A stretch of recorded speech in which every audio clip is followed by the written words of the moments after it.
안녕하세요. 이동입니다. 우리 삶 속 다양한 이야기를 책을 통해 이야기하는 시간입니다. 문학 삶의 질문에 답하다. 이번 시간에는 감정에 대해서 이야기를 나누겠습니다.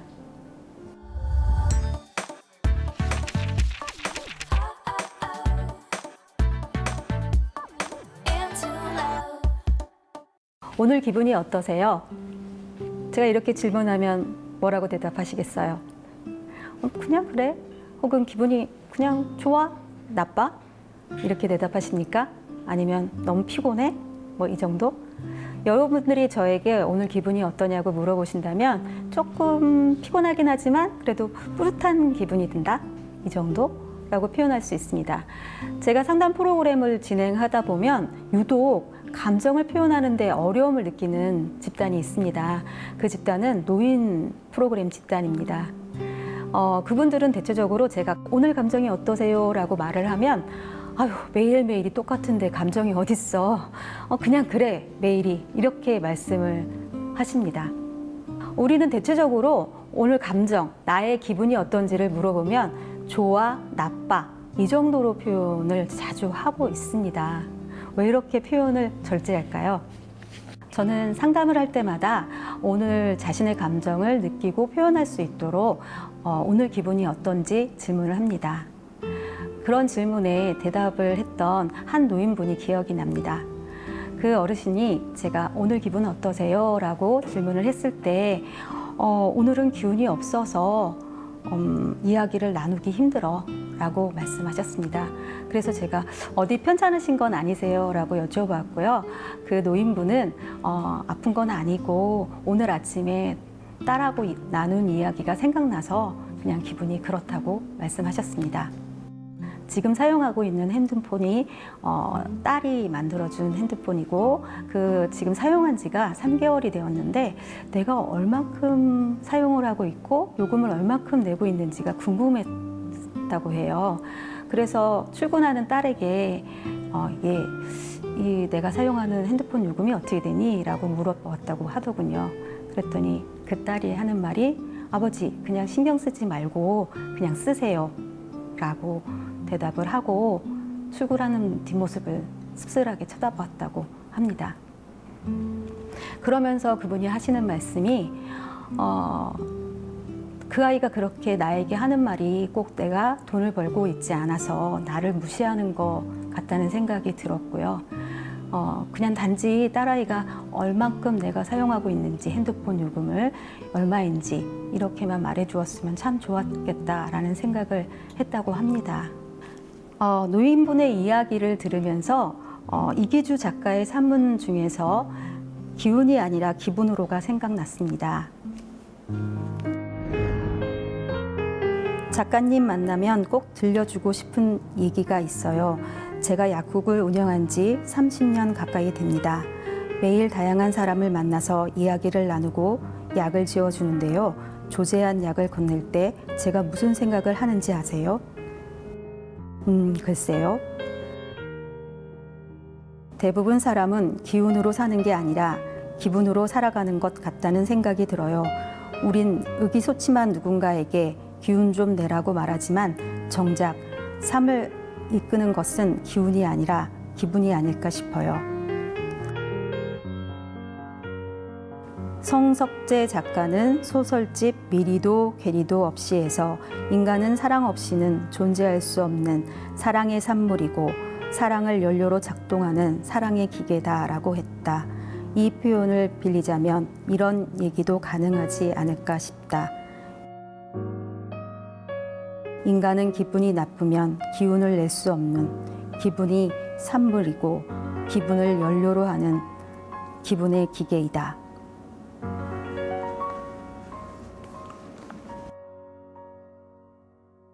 우리들은 감정을 표현하는데 많은 어려움을 겪고 그에 따른 부작용을 많이 보여주고 있습니다. 왜 이렇게 우리들은 감정을 표현하는데 어려움을 느낄까요? 그것은 아마도 우리가 내 감정을 표현하기에 앞서서 타인의 감정을 먼저 생각하고 내가 내 감정을 표현하면 저 사람이 상처받지 않을까? 혹은 내 감정을 표현하면 저 사람이 나를 싫어하지 않을까? 라는 생각에 앞서서 나의 마음의 문을 닫게 됩니다.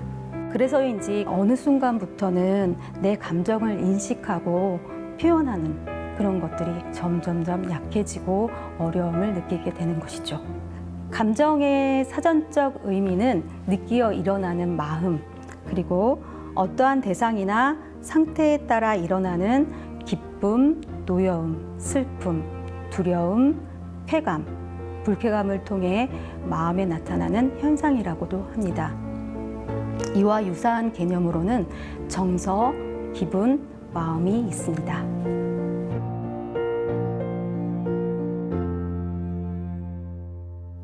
존 볼프강 베테는 감정을 색깔로 분류하였습니다. 칼라 시어리라는 저서에서 색채를 플러스 부분과 마이너스 부분으로 나누었고요. 플러스 부분에 속하는 색채는 노란색, 오렌지색, 주황색으로 나누어서 감정적으로 기쁨과 강렬함, 행복을 표현하는 색채라고 했습니다. 그리고 마이너스 부분에 속하는 파랑, 블루 레드, 그리고 레드 블루를 감정적으로 슬픔, 불편을 표현하는 색채라고 말했습니다. 이러한 감정의 색깔은 우리 신체 반응에서도 종종 발견하게 됩니다. 여러분들도 가끔 알 수 있을 텐데요. 흥분을 했을 때, 혹은 좋아하는 사람을 만날 때, 이럴 때 얼굴이 굉장히 빨개지는 것을 관찰할 수 있잖아요. 그리고 갑자기 놀라거나 겁에 질렸을 때 얼굴이 하얗게 되거나 파랗게 되는 경우들을 종종 살펴볼 수 있습니다. 이처럼 색채는 사람의 느낌과 행동에 영향을 줄 수 있다고 전문가들은 말합니다. 이 영향은 문화적 배경과 상황 요인에 따라서 달라질 수는 있지만 대체적으로 대부분의 사람들에게 유사하게 나타난다고 합니다.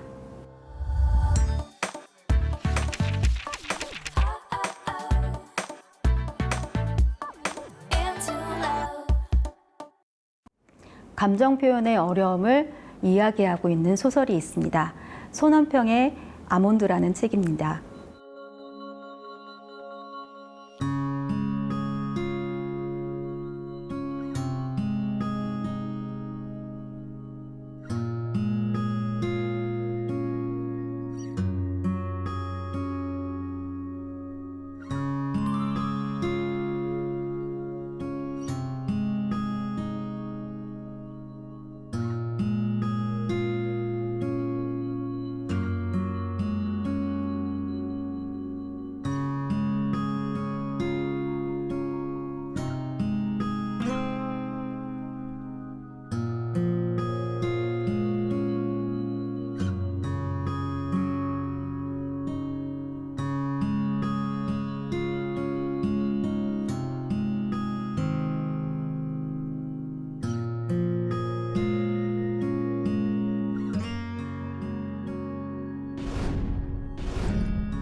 이 책에서는 주인공이 감정을 느끼지 못하는 장애를 가지고 태어났습니다.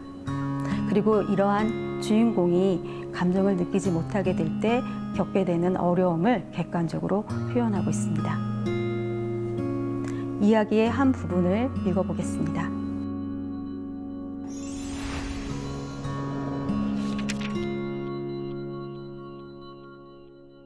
초등학교에 입학하자 문제는 심각해졌다. 어느 날 하굣길에 내 앞을 걷던 여자애가 돌부리에 걸려 넘어졌다. 걔가 엎어진 채로 내 앞을 가로막고 있었기 때문에 나는 그 애가 일어나길 기다리며 여자아이의 뒤통수에 매달린 그 왼손을 미키마우스 머리끝만 바라봤다. 하지만 넘어진 애는 자리에서 울기만 했다. 갑자기 그 애의 엄마가 나타나 아이를 일으켜 세웠다. 그리고 나를 흘기며 혀를 찼다. 친구가 다쳤는데 괜찮냐고 물어볼 줄도 모르니? 나에 대한 엄마의 걱정은 세월이 깊었다. 태어난 지 얼마 되지 않아서부터 나는 다른 아이들과 달랐으니까. 어떻게 달랐느냐 하면 나는 웃지를 않았다. 처음에는 그저 발달이 조금 느린거려니 했다.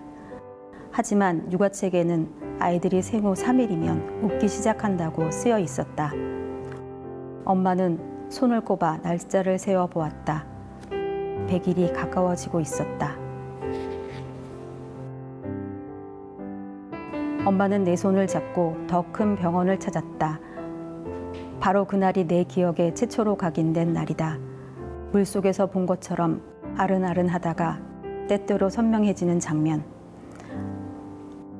하얀 가운을 입은 남자가 내 앞에 앉아 있다. 그가 만면에 웃음을 띠고 여러 가지 장난감을 차례로 보여준다. 그중 몇 개는 직접 흔들어 보기도 한다. 이번엔 내 무릎을 작은 망치로 톡톡 두들긴다. 생각지도 않게 종아리가 그네 뛰듯 하늘로 박차 올라간다. 남자는 내 겨드랑이 사이로 손가락을 넣는다. 나는 간지러워서 조금 웃는다. 이번에는 그가 사진을 보여주며 몇 가지 질문을 던진다. 그중 한 가지 사진은 기억에 또렷이 남아있다. 사진 속의 아이는 울고 있어. 엄마가 없어졌기 때문이야. 이 아이의 기분은 어떨까? 나는 답을 몰라 옆에 앉은 엄마를 올려다본다. 엄마는 미소를 짓고 내 머리를 쓰다듬어 준다. 그러다 문득 아랫 입술을 지그시 문다. 누구나 머릿속에 아몬드를 2개 가지고 있다. 그것은 귀 뒤쪽에서 머리로 올라가는 깊숙한 어딘게 단단하게 박혀 있다. 크기도 생긴 것도 딱 아몬드 같다. 복숭아 씨를 닮았다고 해서 아미그달라라든지 편도체라고 부르기도 한다. 그런데 내 머릿속의 아몬드는 어딘가가 고장난 모양이다. 자극이 주어져도 빨간불이 잘 안 들어온다. 그래서 나는 남들이 왜 웃는지 우는지 잘 모른다. 내겐 기쁨도 슬픔도 사랑도 두려움도 희미하다. 감정이란 단어도 공감이라는 말도 내게는 그저 막연한 활자에 불과하다.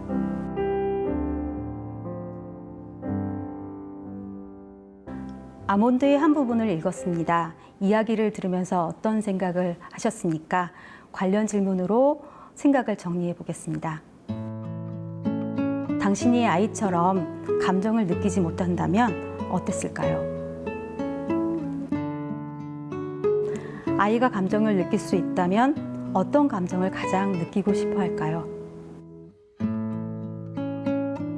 지금 당신이 감정을 표현한다면 어떤 색으로 표현할 수 있을까요?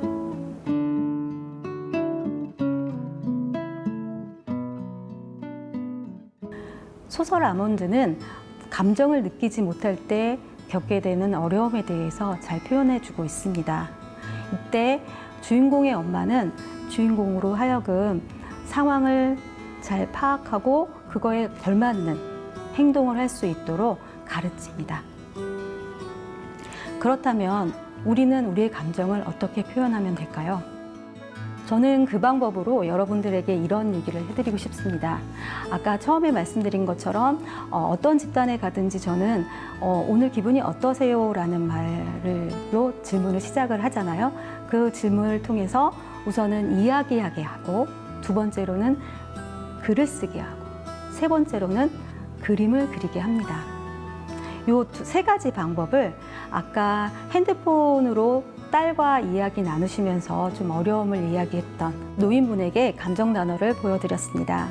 그 감정 단어에는 유쾌한 느낌을 표현하는 긍정적인 감정 단어가 있고요. 불쾌한 느낌을 표현하는 부정적인 감정 단어가 있습니다. 긍정적인 단어, 감정 단어에는 감동적인, 짜릿한, 설레는, 사랑하는, 흐뭇한, 행복한 이런 감정 단어가 해당이 되고요. 부정적인 느낌의 감정 단어로는 걱정되는, 안타까운, 창피한, 슬픈, 허무한, 우울한 이러한 감정들이 해당됩니다. 그 남자분에게 감정 단어를 보여드리고 지금 감정에 해당하는 단어 5가지를 동그라미를 쳐보라고 말씀드렸어요. 그랬더니 걱정되는, 피곤한, 지루한, 지친, 허탈한 이 감정 단어에다가 동그라미를 치셨습니다. 그리고는 제가 이 단어를 이용해서 짧은 글쓰기를 한번 해보도록 했습니다. 그랬더니 이분이 이렇게 글을 썼습니다. 아침에 일어나니 피곤하다. 어제와 같은 지루한 하루가 시작된다는 생각을 하니 지친다. 허탈한 마음 한구석에는 해결되지 않은 일들이 떠올라 걱정이다. 라고 표현했습니다. 감정 단어를 이용해서 글을 쓴 이후에는 그 노인분에게 자신의 감정을 다시 한번 체크하면서 그림을 그리도록 해봤습니다. 이때는 감정 이모티콘이라는 그림을 그리게 했는데요.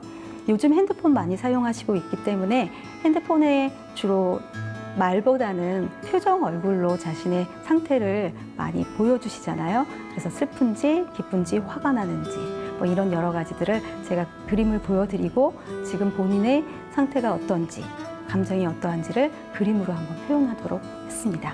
이 노인분은 이 그림을 그리고 나서 이렇게 얘기했습니다.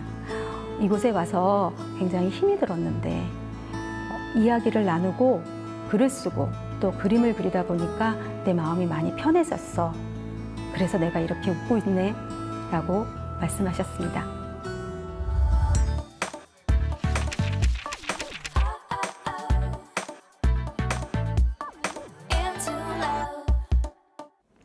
감정 표현은 내적인 경험과 외부 세계를 이어줍니다.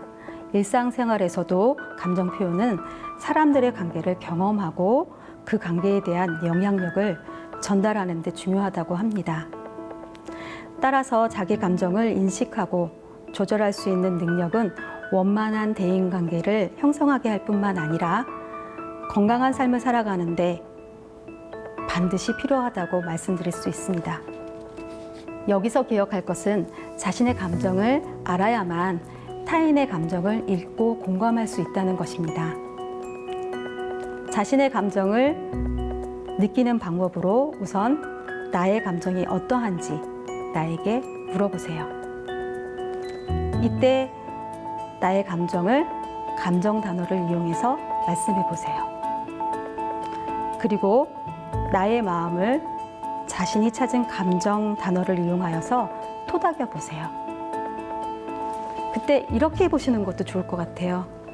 팔을 이렇게 안고 한 손으로는 토닥거리는 거죠. 그리고 이렇게 말씀해 보시는 거예요. 감정 단어를 이용해서 많이 힘들었지. 그동안 외로웠지. 걱정하지 마. 괜찮아. 다 잘 될 거야. 이렇게 말입니다.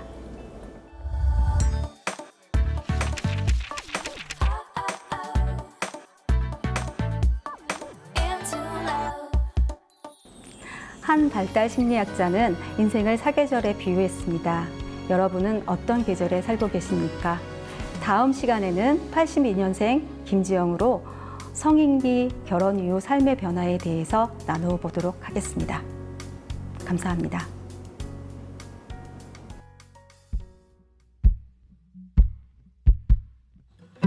숱하게 스쳐간 감정들에 무뎌지는 감각 언제부턴가 익숙해져 버린 마음을 숨기는 법들 난 어디쯤 와 있나 앞만 보고 달려오기만 했던 돌아보는 것도 왠지 겁이 나 미뤄둔 얘기들 시간이 가든 내 안엔 행복했었던 때론 가슴이 저릴 만큼 눈물겨 날도 매일같이 같이 뜨고 지는 태양과 저 달처럼 자연스레 보내. 때론 울고 때론 웃고 기대하고 아파하지 다시 설레고 무뎌지고 마음이 가는 대로 있는 그대로 수많은 별이 그랬듯이 언제나 같은 자리 제 몫의 빛으로 환하게 비출 테니 숨기지 말고 너를 보여줄래 편히 네 모습 그대로 그래 괜찮아 괜찮아도